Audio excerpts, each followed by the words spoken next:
We're back. Welcome to season 2 of Simply Be, Simply Me with your host, Nakeisha Smith.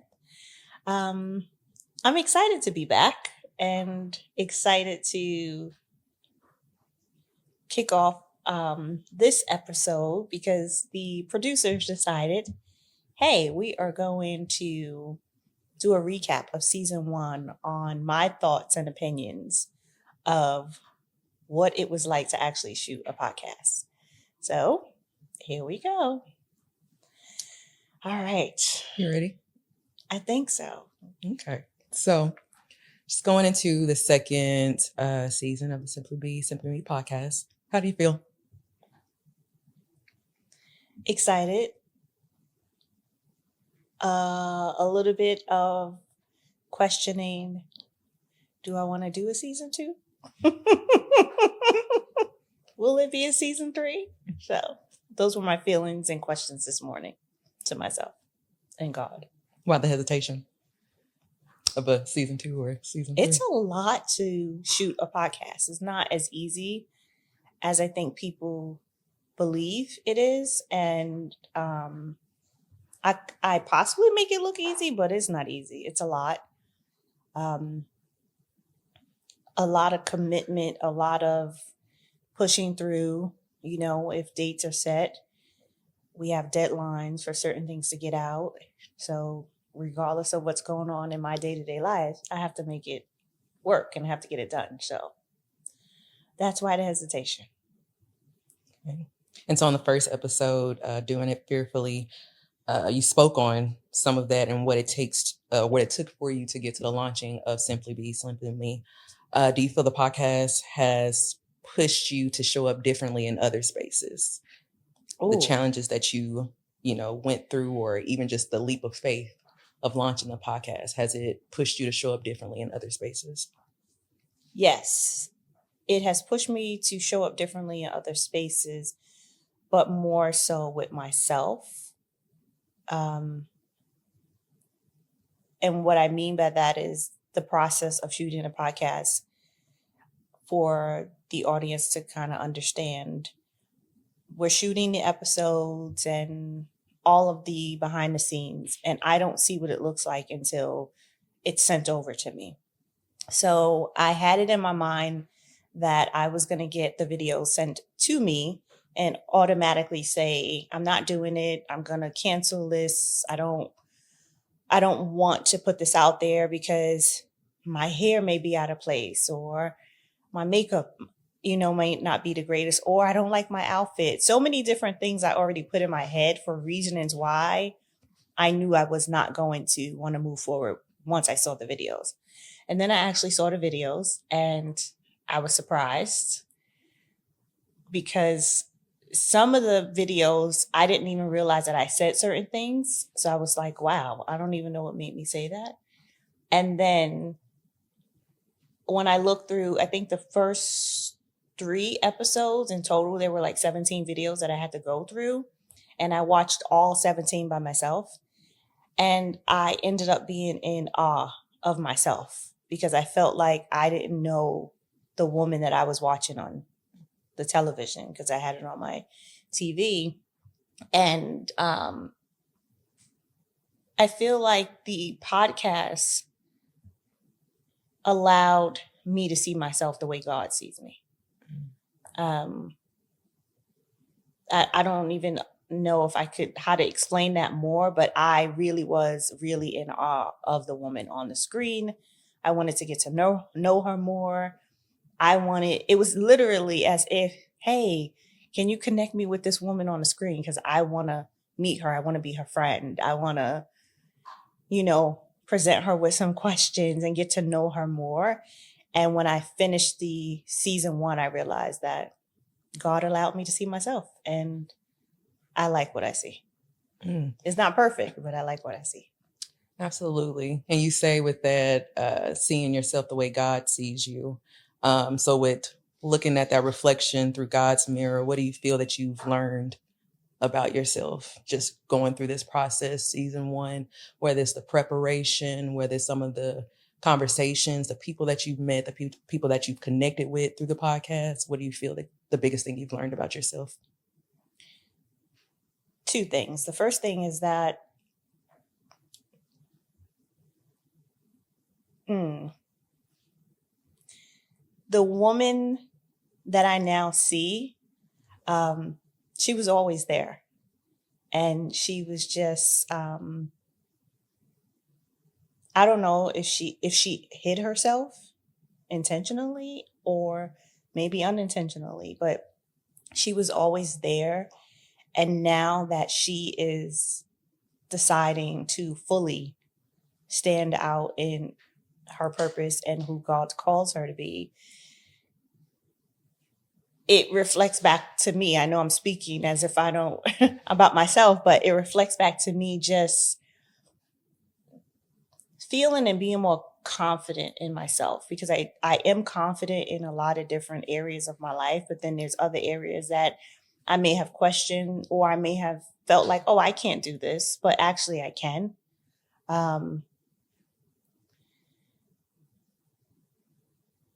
Yeah, I could go a little deeper into that, but I'm not. Why not go deeper? I don't know, because I feel like it may get a little too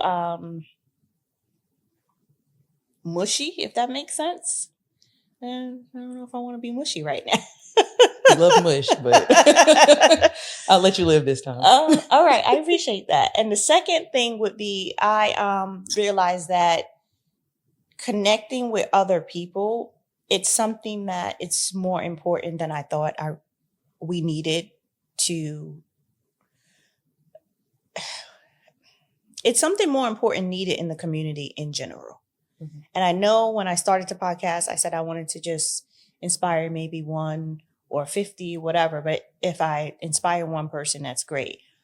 But just connecting with the other women, even behind the scenes, we have so much in common that we don't speak about. And I feel like the same way I said, the woman that I am now, or that I see now, she was always there. Maybe I just hid myself. I feel like a lot of women, we hide behind who we truly are and who we really want to be in life. And if we continue to connect with each other like I have been connecting on a more personal level with women, we could pull the best out of each other.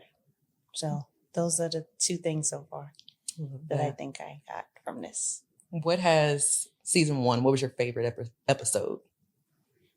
Oh, my favorite episode.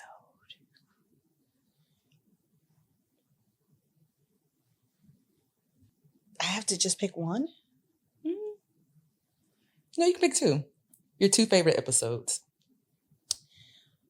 I think my 2 favorite episodes would be the adoption episode, for so many reasons. Not because I spoke about adoption, because honestly, I didn't even know that I was going to say that or have some type of content about it or conversation about it. But things that I even said in that episode, when I look back at it and when I rewatched it, some of it made me emotional.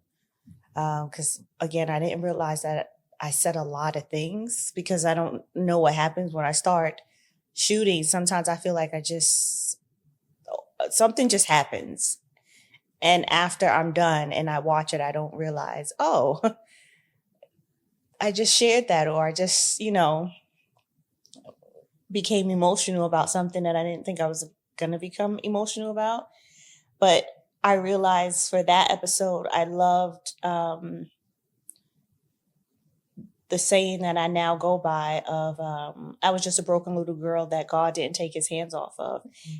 And I didn't realize that, yes, I've always felt like it. And I've just never said that out loud. I never have been able to really articulate what that means to me. And then another thing about that episode is I realized that I didn't let my past define my future. And hearing me say that on video, it was like an eye opener that when I really sit and look at my past, I really didn't let it define my future. And I'm proud of myself for that. I'm thankful to God for that. And I hope other women receive that same message the way I received it, that we shouldn't let our past, no matter what you go through, define your future. And the second episode, I would say, would be Finding Purpose. That was my second. And that was just fun for me to really realize and identify that. And I'm still in different walks of life of finding my purpose, but that was my second favorite episode. Okay. Yeah. Going back to the adoption story, A Tale of Two Perspectives, hearing another perspective of the adoption process, do you feel that it changed how you viewed your own personal journey? It didn't change my view of my own personal journey, but it did help me understand aspects of my birth mom and how she may feel. It opened up a world for me of really understanding the hard choices that sometimes women in general have to make. And the giving your child up for adoption is one that I, can't even put myself in their shoes to know what that feels like.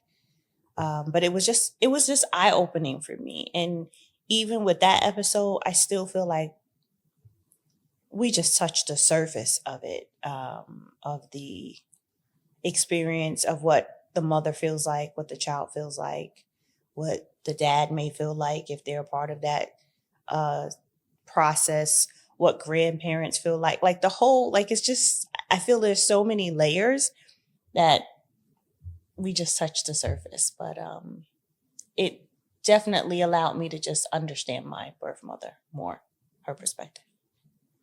Okay, with that, what was your toughest episode? My toughest episode was my first one. The first one? Yep, absolutely. Getting over those jitters. Absolutely. The first one, I had no clue what I was doing. I still don't know what I'm doing, if I'm being honest with you. But I'm doing it. But the nerves that I had for the first one, still wanting to quit and run away from it, even while I was recording the episode, and wanting to hide, if I'm being honest. And the nerves that I felt afterwards of what is this going to look like? And even still telling myself that I'm not going to do this. Because I'm the one who says yes or no if the episode can go out to the world. So now I'm like, oh, they're going to send me the videos and I'm going to say, no, I'm not doing this. So that first episode, yeah. So what do you feel you tell yourself now, like on shooting day or when it's time to prepare for a particular topic? What do you tell Nakeisha to say, like, you're doing this? Huh. You want the real answer? Give it to us. It depends on the day. So this morning I had to tell myself, just being honest, I had a really, really, really, although I don't look like it, I'm going to surprise everyone right now with what I'm about to say. I had a very tough morning, very emotional morning. And the only person who knows about the emotional morning in conversation is my husband. I guess right now I don't look like what I've been through. So my morning was really tough. And even before my conversation with him, in my prayer and meditation this morning, it was just like half of me wanting to call everyone and say I'm not doing this, but not because of anyone behind the scenes, just based on life happening currently at the moment. And I had to keep saying to myself this morning,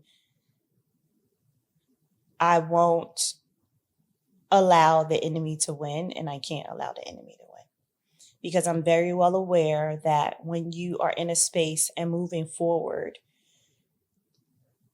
according to what God wants you to do, the enemy will place something in front of you that he knows is your weakness. The enemy will play on something that he knows will distract you and shift and make you go this way when God wants you to go this way. And it actually started from last night and spilled into this morning. And I just kept telling myself, like, I'm not going to allow the enemy to win. I will not allow the enemy to win. And even when I was speaking with my husband, at one point he was like, you could postpone it. And I said, actually, no, I already postponed this twice already for different reasons. But I said, why would I postpone it? If I postpone it, then it's just going to leave me to still be in my feelings and not move forward with something that makes me happy, something that God is okay with and pleased with. Why would I do that? Then I'm going to allow the enemy to win. So I'm going to do what I need to do and keep walking forward and not allow the enemy to win. And that's how I got here today. Well, thank you for showing up. Myself and the viewers, listeners, we appreciate that. So thank you for showing up. I promise you, the dried tears on my face that no one knew. I'm certain if I went around the room and said, hey, did any one of you pick up on that I felt crappy today, this morning? Everyone would say no, because I had to just trust God, and that's it. He's bigger than the enemy, so. Absolutely.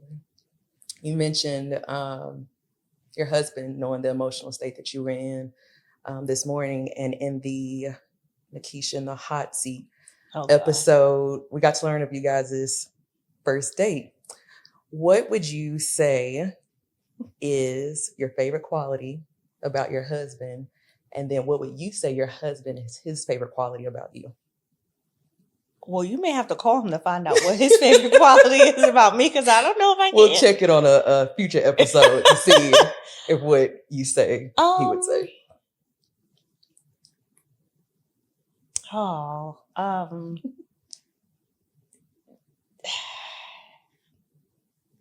He has a lot, but I'm going to say his, oh gosh, I'm trying to now pick one. You're like gushing right now. My favorite quality is that he is,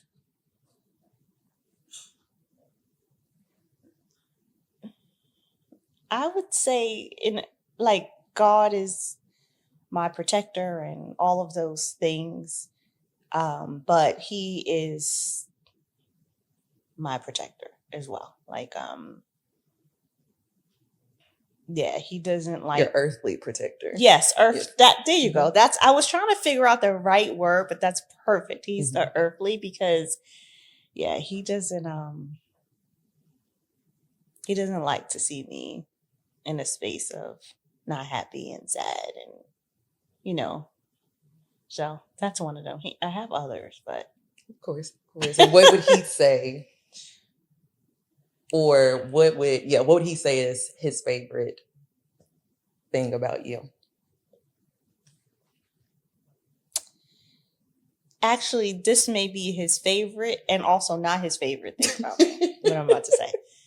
His favorite thing would probably be that I'm so kind and caring, but also his least favorite thing.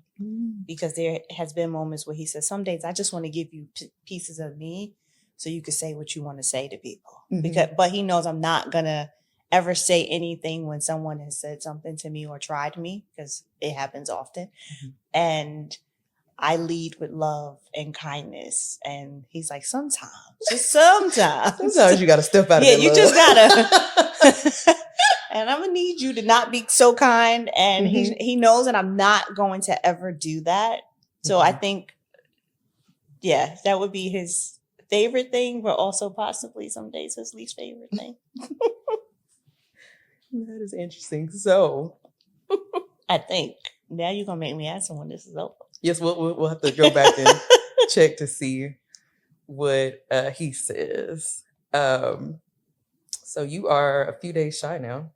Oh my gosh. The fact that you said a few days shy, I know what. Go ahead. Yes, to your birthday. Yes, I am. 25 again. 26. 26. 26. No, I honestly think that we can say your age because you don't look I'm a day. okay with saying my age. Absolutely. You'll be turning 46. Yes. And you spoke on in the episode Aging Gracefully, just how you felt when you turned 40, how you stepped into this new essence of giving zero S. How do you feel at 46 you will walk and like continue to walk into your greatness? Like, what does 46, that next year around the sun, look like for you? In a perfect world, I guess I can say. It's powerful. Mind blowing. On a whole nother level spiritually, just like, yeah. And exciting. Like I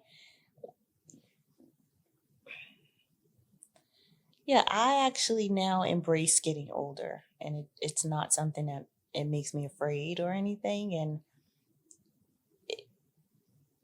it actually is something that it's more freeing, and I said powerful because I feel like each year I get a new sense of power, a new sense of standing in who I am as a woman, and standing in who I am and being a lover of God. And even on my tough days, that I know, like,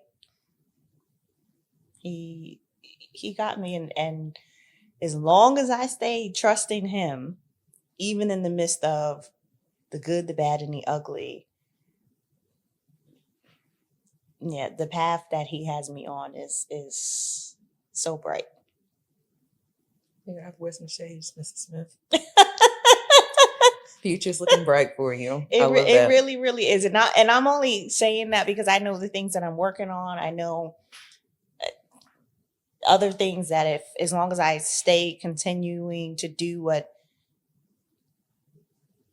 my purpose according to the will of God, it's very powerful, and I'm excited for it.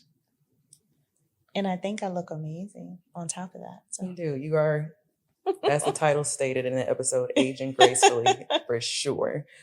And speaking of another episode, looking back on the Can't Put a Band-Aid on Mental Health, which absolutely loved that quote.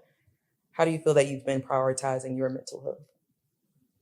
Oh, I definitely have been prioritizing my mental health. That I can tell you when we wrap up, I am going to say peace out to everyone. And I'm going to put out of office because I'm going on vacation. A well-deserved vacation. Absolutely. And I'm going to enjoy myself and time away from podcasts, real estate, all business stuff that I have going on, and just disconnect from everything.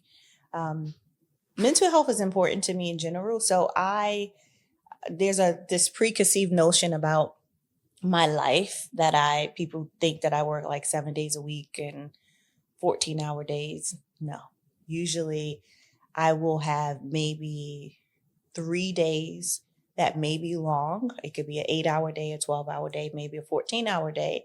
But if I have 3 consecutive days that are long, the next 2, I'm not doing anything that would require me to actually leave my home. Everything that I need to do, I literally do it from home. And you, who you're speaking to me, you know that to be true, because you work very closely with me. But most people think that I'm just always like, I'm just never home. And that's just not the case for just me. Like, I just need to have that balance for myself. If not, I would literally be a mess. Working smarter, not so much Yes. harder. You know what? Not only that, I now understand. I didn't understand this saying, and I could be saying it wrong, the soft life. Mm-hmm. I lived a soft life. Like, I promise you, like even though I said, I was going through what I was going through or feeling what I was feeling this morning, that doesn't mean that I don't have a soft life. That's just everyday life stuff. But I lived a soft life. Like, I'm not, I work hard, but I'm not working myself to the ground. Like, I just can't do that. I'm not old, but at 46, I'm not working myself to the ground because I want to live to see another 40 plus years, So I think I do live the soft life, and I'm working towards living the softer life. Absolutely. Hence why I'm going on vacation, and you guys won't see me.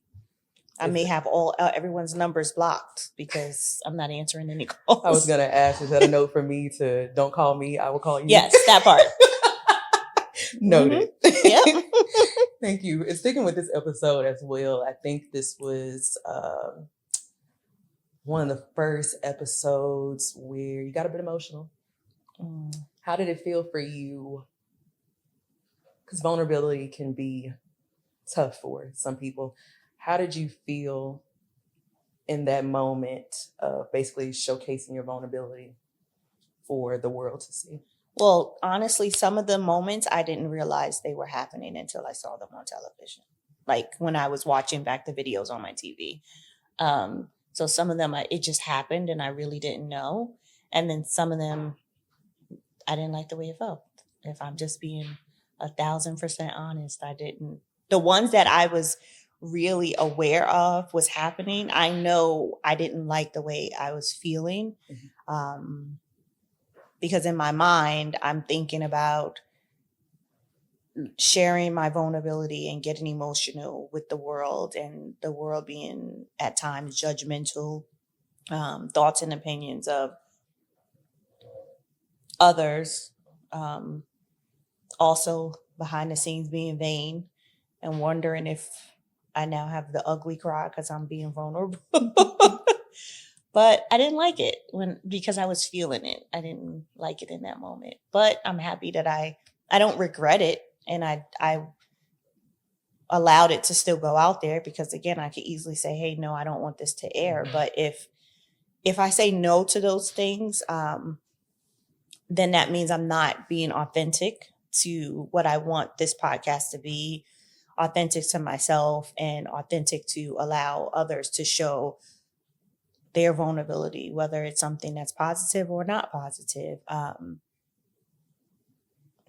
The mental health episode, I got emotional, and that was a little heavy. And I actually was having a lot of anxiety about that for about 2 days about, okay, am I going to air it? Am I going to have them cut it? Am I going to have them edit it to the point where you don't even see that side of me? And when it was time, I just said, I got to just trust God, and I put it out there, and it's been positive. So. Absolutely. And vulnerability can be, or just being vulnerable can be uncomfortable. Oh, yes. But it's also a very beautiful thing because, like you stated, being authentic and true to you and opening up the space for others to be vulnerable as well and possibly share their story or things that they've dealt with. So we appreciate you for opening up and sharing yourself. Thank you. With us. What's something that you haven't discussed in season 1 that you would like for listeners or viewers to know about you?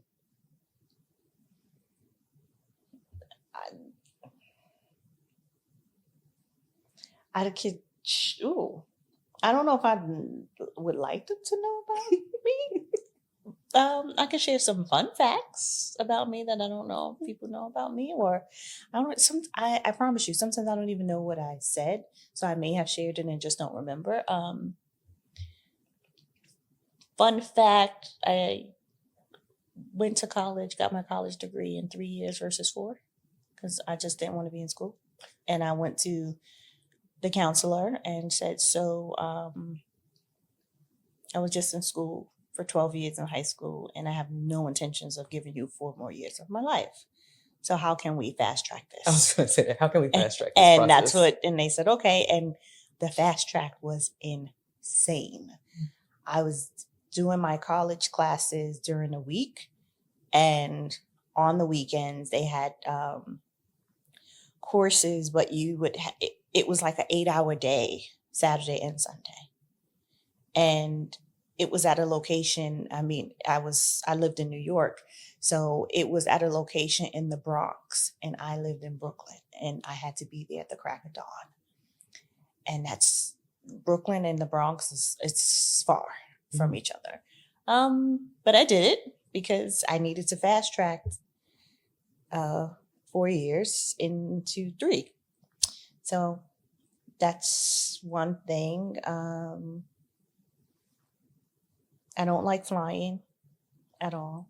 It's not fun for me. As she's about to go on vacation. Oh yeah, that's going to be a whole. It's not going to be as bad because my husband and my kids will be with me, but it still will be a thing. And it's a 9 a.m. flight, so it's not like I could have a cocktail to kind of. I mean, I could, but that's a little too early. To calm my nerves or a glass of wine. It's going to be an interesting thing. What else? I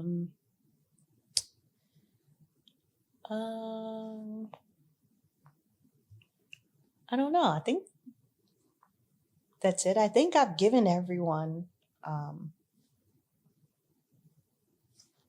enough fun stuff about me, and I think I've shared enough. Not enough, but I've shared things about my life that I don't know. I guess I'll start to share more as we tape season 2. Absolutely. Okay, so if we were to strip, oh my gosh, you and the way you start these questions, they just make me feel like it's just so deep because this one clearly go ahead.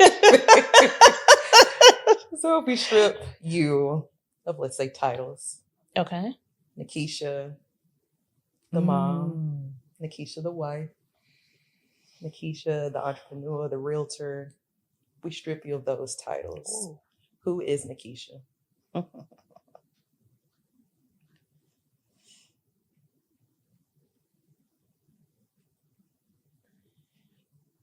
It's always going to come back to I'm just a woman of God, and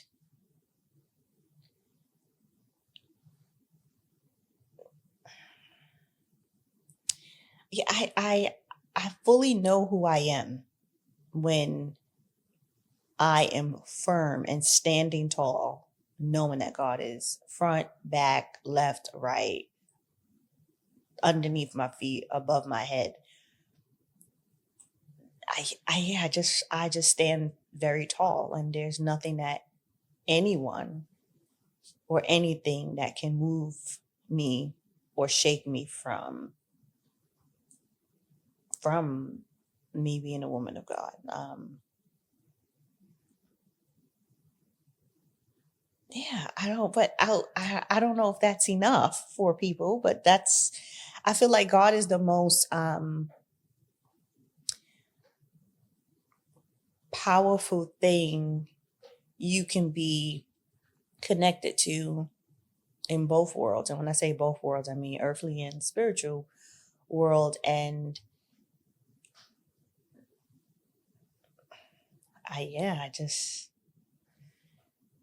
there's nothing, and if you take away all those titles and that's just it, let me go out here and change the world. Let me go out here and just be great. And let me just go out here and just show people what it looks like when you follow and stand firm into who you are in the presence of God. Absolutely. So I think it's on the Finding Purpose episode. uh, we didn't mention hobbies, Oh gosh. and you were placed. You were given a challenge Uh-huh. to discover a new Mhm. hobby for yourself. Okay. Was the challenge? Well, the challenge was accepted. Mhm. Was the challenge checked off? Do we have a new hobby, Mrs. Smith? I would say yes. I would say that I realize, also with the help of you, I like to take photos. And it's something that brings me joy because I take photos of things that not the average person will take photos of. I remember driving with my husband. I was in the passenger seat and we were driving and there was this tree and I was like, oh my gosh, I have to come back just to get a photo of this tree because the tree was just so beautiful to me. Or sometimes I'm often in the passenger seat. So let me make that clear because he'll be like, you can let the people know that I'm driving you around most of the time. Not intentionally. I like when he drives versus when I drive. I would just take out my phone because we're at a stop sign or a light and the grass, the way it looks to the side, I'm like, oh my gosh, this is a beautiful photo. I see the beauty in things, especially flowers, the clouds. Where we live, there's a pond, and sometimes the beauty of just seeing the ducks just floating in the pond. Like, so I may end up being a photographer now. I don't know if that's a bit of a stretch, but Hey, second or another title. yes, but Nakeisha, the photographer. That's going to be my hobby moving forward. I love that. Just taking photos. All right.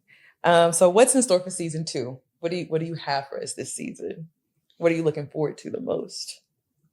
Season 2, I'm looking forward more to peeling back the layers of me because there's so many layers. So peeling more of those layers back and sharing more into my space and my world. You will meet or see some of my children because they will be on some of these episodes. You may or may not see my husband on episodes. You'll learn about certain things that I'm working on that I know once I get to the finish line, I'm going to have a story to tell because what I'm doing is not easy. And I find sometimes I find sometimes I want to do things and I get them done, but sometimes there are things that are not realistic to some people. And sometimes it's things that I want to do, but I put a crazy timeline on it. And you don't have to shake your head so firmly. I want to meet the president and we got 2 days to get it done. Yep, pretty much. That's literally what I do. I need to find out why do I do that versus just planning. Okay, this is what I do, but then putting it in a realistic time period because I do that with every aspect of my life as far as like when it comes to business or an idea or something that I want to achieve for myself. I set these unrealistic timelines. Yes, I get it done, but it's just why? I think it may go back to what you stated on or during Who is Nakeisha stripped of her titles. When you being a woman of God and how you feel like you are standing firm in the confidence and the heart of a 7-foot giant. It's like even with these unrealistic, quote unquote, unrealistic plans or unrealistic timelines, like my God is my God and I can get it done. Yes, but sometimes I think God is like, chill. You need. He may laugh sometimes. Like, yeah, because two of the things that I'm trying to do right now. I'm God, but I'm not a magician. Yes. Two of the things that I'm trying to do right now simultaneously when I look at the timeline, I'm like, who told me to sign up for this or to set this expectation? And there's no one.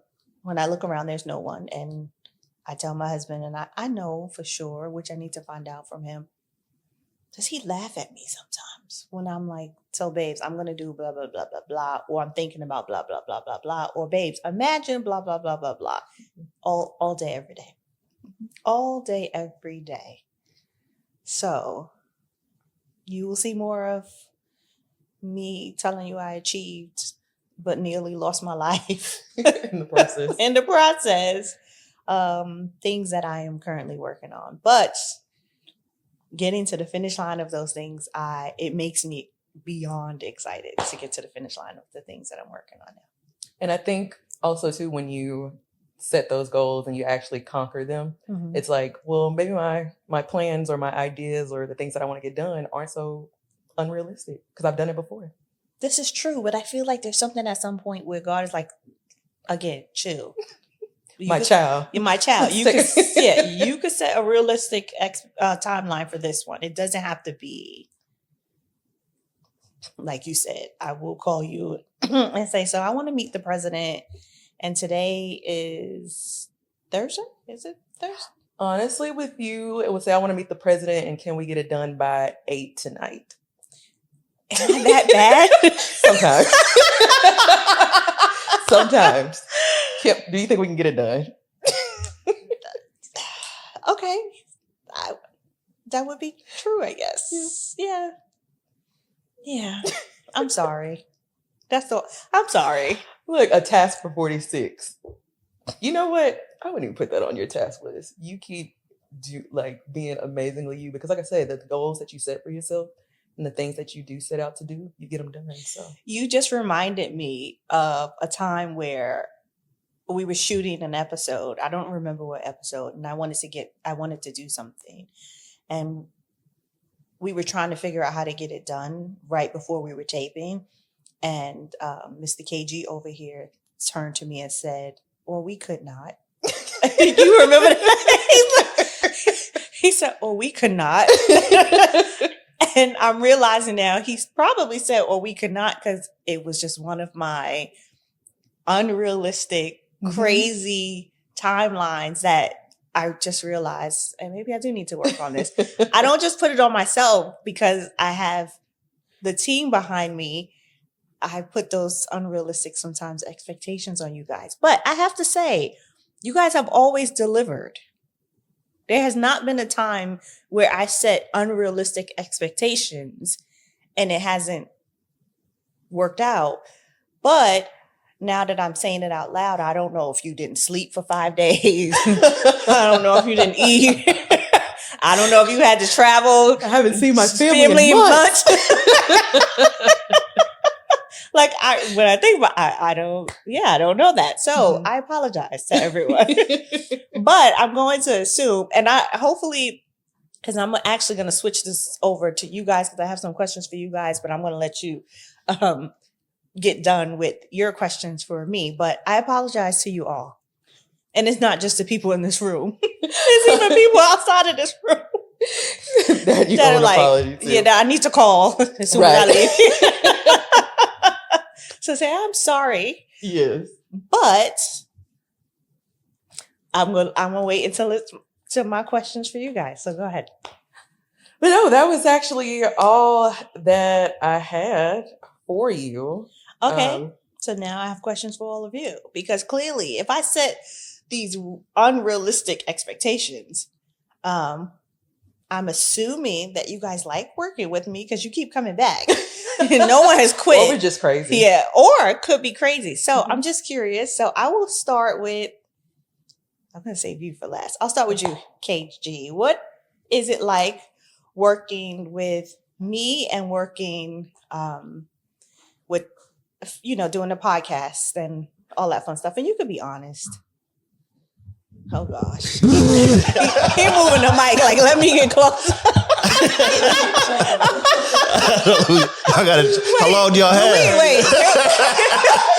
How much time do we have? We need to get a shot of how he, not only did he move the mic, he kneeled down like, okay, yup, I've been waiting for this opportunity. Nah, I love working with you. I will say this. I feel like Porter can attest to it too. We do appreciate the honesty and transparency of you saying like, you know, now that I say that out loud, sometimes I don't know what they have going on because he may be traveling or I may be with my daughter or, you know, we might get an email late and I'm like, okay, how can we do this? You know what I'm saying? So I'll put a movie on for her and go edit or, you know, I ask him, hey, you do this one, I'll do this one. So I feel like a lot of people don't see that type of work. So like I was telling him behind the scenes, I'm like, yo, we're going to cut this clip right here and make a reel to show our appreciation of people being honest and saying, you know what? I probably don't know if they have other things going on. So I respect that. Yes, I really respect that.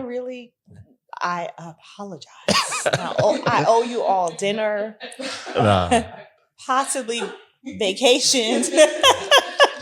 But on the other hand, I will say this, though. You are probably one of the only podcast, our class might be mad, only podcast that comes like fully prepared and know what they're going to say and kind of have a running show and then also can execute solo podcasts. Like we've done a few solo podcasts and I'm literally just cringing behind the camera like, man, how are we going to do this? like, how are we going to do this? There's no way. There's no way. They're going to like this. There's no way. Oh, and I'm like, man, I don't know. We'll figure it out. We'll figure it out. So kudos to you because you said like you didn't know what you're doing when you first started, but I feel like you do know what you're doing, right? And it takes a lot to have a conversation, not to yourself, but to an audience that really can't talk back. So that shows, you know, professionalism. You do your due diligence on your part, being prepared. And then also your natural ability to, you know, hold a conversation and, you know, great speaking. So kudos to you, Nakeisha, and congratulations. Well, thank you. Okay. So I guess you were the soft one because I don't know what everybody else is going to say. Go ahead, Porter. So the question is, what is it like working with you? Right? Yeah. What is it like working with me, working behind the scenes on the podcast? I definitely would say it's fun. I love your energy. So it's fun working with you. I don't, kind of like what KG said, definitely I appreciate the transparency on, you know, being understanding of what we may have going on. But I honestly, I mean, I don't feel like your expectations have been, I know I personally have, I know KG probably definitely has as well. We've dealt with some other clients that will really have some unrealistic expectations. But yes, no, I'm not gonna lie. Okay, now it would be a little harsher. You remember last time we was here, she was like, can I get this tonight? Wait. She was like, can I get this tonight? I was like, yeah. Wait a minute. Like, tonight? Yeah, tonight. Yeah, that one was that right after we was just shooting for 6 hours. Yeah, that one was one of them funny. ones. I forgot about that one, but I'm sorry. No. Outside of that, though, like I said, working with you is awesome. Like I said, you definitely come prepared. Like those solo episodes that KG was talking about, I've been there as well, and they are, like you said, hard to watch. It's like they don't quite know. They just want to be in front of a camera. They don't even know what they really want to say. But like I said, you have a purpose. You talk with the purpose. You know what you're trying to get out there. And like I said, it's great working with you. I enjoy it. Thank you. I appreciate that. And what people don't know, I would prefer not to be in front of a camera. So maybe that's why it worked. Because I just don't, I'm not interested. But I signed up for it. I made a commitment not only to the audience, but more so to myself and following what God told me to do. So, lady, I'm not going to say your full name. I have a few people that I call lady. Actually 3 people that I have lady in front of it. What is it like? I don't even know if I want to let the full sentence come out. What is it like? Yeah. What is it like working with me, for me, with the team, behind the scenes, because you work with me the closest? Absolutely. And we have worked together in different capacities. But I will say it has absolutely been a joy. You could be honest. It's coming.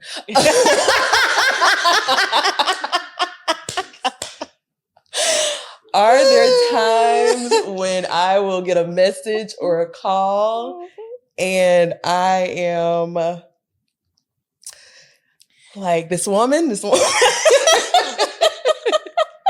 But we get it done. I really do think that we make a great team. Coming into this, I told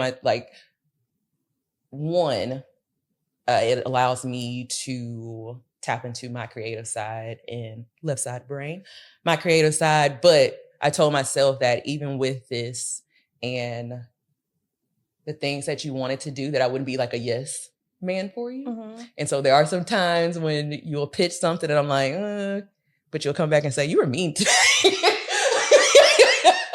This is true. And it's not me being mean, but I know the Nakeisha that you said that God sees, I see that in you too. And I always tell you, like, you are a walking light and I see your light. And so being able to work with you and push that on even days when you don't feel up to it or you're second guessing yourself, and being able to be like, well, no, you should do it, or no, you should not do that. You should do this. I'm appreciative, and I'm appreciative of not only the work relationship that we have, but the relationship we have outside of this, which I feel helps us to work to make a great team. So I would agree with that, because the relationship outside of this is so authentic and genuine. And you probably have, I don't know if you've seen my ugly cry, but you probably heard my ugly cry. Mine is uglier, and I have pictures to prove it. So, but I haven't seen your ugly cry, but I've heard your ugly cry from our conversations that we've had on the phone, and the piece of us for the pouring into each other and uplifting. And please know that I appreciate you more than you know. And I know my requests sometimes are crazy. Or sometimes it's not crazy, it's just out of the blue, like the phone call this morning. Hey, I have a strange request. Yeah.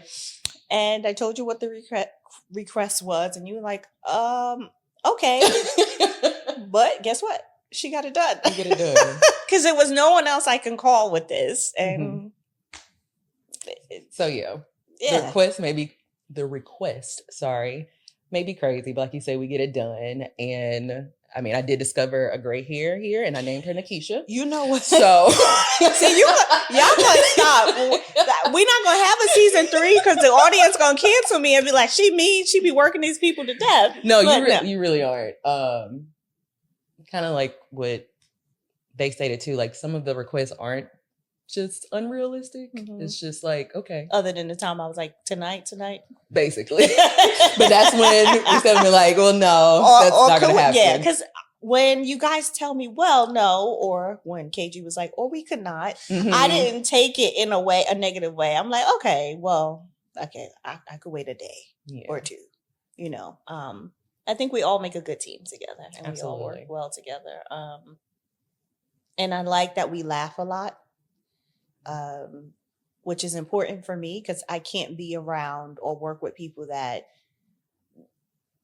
we can't laugh and joke and just, hey, I can't make it today because I'm going to be with my family. And people really need to understand that and respect that, because my family is important to me. So I expect everyone else time, and, you know, if they want to spend time with their family. But our energy, we always, even when you guys are shading me during the process, like earlier today, when I said something about time management, the shade that came, not once, but twice, but 3 at the same time. We're going to work on that in 46. Now that's going to be a task. That's going to be a task within itself, but you're a work in progress. I'm a lover of God, and I know he knows my heart. And he's working on me. He's working. But I think that's one of his harder challenges for his child, Nakeisha. But he can do all things. So One day I'm gonna be sitting somewhere 30 minutes early, saying, so where's everyone else? And that's when my glasses will slide down. My chin will drop and hit the floor. And You want to hear something? I could tell you guys in advance because I already know myself. Mm-hmm. The day that happens, the audacity that I'm gonna have that none of you are here before me. Like texting, like, "Hey, where are you?" Did we change the time? Did we change the time for meetup? Mm-hmm. And you guys are probably gonna be like an hour and a half away because thinking she gonna be there at that time. That will be the day. Yes. So okay. So tell the people where they can find us. They can find us. They can find us. And the reason why I said is because they can find us on YouTube, Spotify, and the is soon to be Patreon, which is a whole different beast and animal. And hopefully you guys will continue to support, like, subscribe, share, because not only do I appreciate you guys watching, I also appreciate you sharing, but sharing from the sense of you genuinely don't know if there's a message behind the podcast that may inspire and uplift and help someone else beyond what you are looking for. So I appreciate all the support for season 2. And now that I'm thinking about it, did we ever celebrate that we made it past 10 episodes? I'm not sure, but here's a celebration.